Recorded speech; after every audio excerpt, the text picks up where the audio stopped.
standing by to discuss. We're joined by our Chief National Security Correspondent, Jim Sciutto, our Global Affairs Correspondent, Elise Labott, and our Senior International Correspondent, Ivan Watson. Actually, guys, stay with us for a moment. We're getting some new information. We'll take a quick break. We'll be right back. The breaking news we're following, we're awaiting word from President-elect Donald Trump's first meeting since the election with the leader of another country. The Prime Minister of Japan rearranged his travel plans and is at Trump Tower in New York City right now. Let's get the expertise of our correspondents, Jim Sciutto.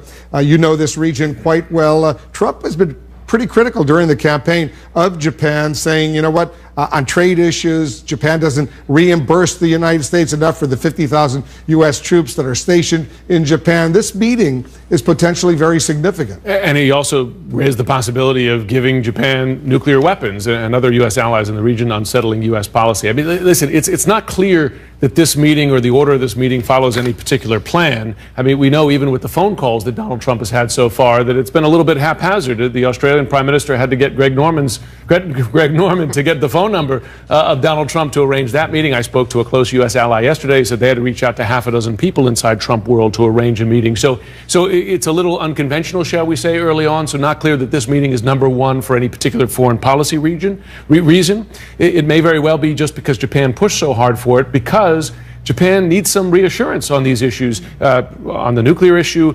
on their ties, the military bases, etc. They're going to be looking for reassurance as they sit down with the president-elect. Ivan, as you know, Trump suggested during the campaign, unless Japan reimbursed the United States more money for the 50,000 U.S. troops who are based there, he might pull out those troops. What would be the reaction of that? Well, it would just kind of destroy one of the central pillars of Japan's national security policy, which relies very much on the U.S. military deployment there. It would also raise some serious questions. Where will the U.S. put its 7th Navy Fleet, for example, which has been operating in the Pacific Ocean since World War II? That comprises more than 40,000 sailors and troops and more than 100 aircraft, dozens of ships as well. Where would they go?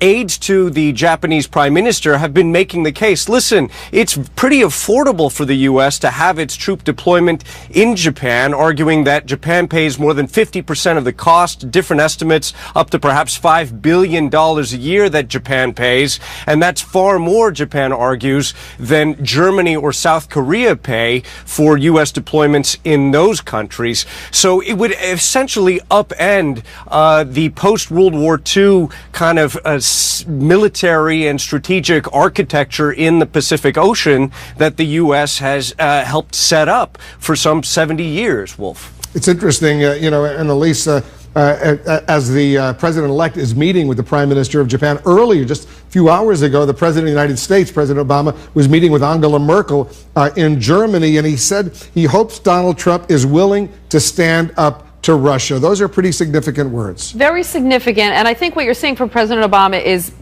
traditional diplomacy, right? Traditional diplomacy is not, big deal making between leaders. It's what they call tending the garden, the nurturing of relationships and alliances, and also sending signals to the world, just like President Obama was sending a message to Donald Trump, don't make deals with Russia, giving all the complicated issues that we're talking about today. And, whether you agree with President Obama's diplomacy or not, or his policies, he always is trying to be statesmanlike and send these careful messages. Now, you haven't seen that from Donald Trump, talking about alliances, talking about building relationships. You hear a lot about adversaries or how countries are a drain. And so these kind of meetings like today, with no preparation from the State Department or the Defense Department, no briefing, much like the calls we've been talking about, are a little bit risky, because right now countries might have given him a pass on the campaign, but now they're really listening to what the president-elect has to say. And we're expecting a statement from the Trump campaign on this important meeting with the Prime Minister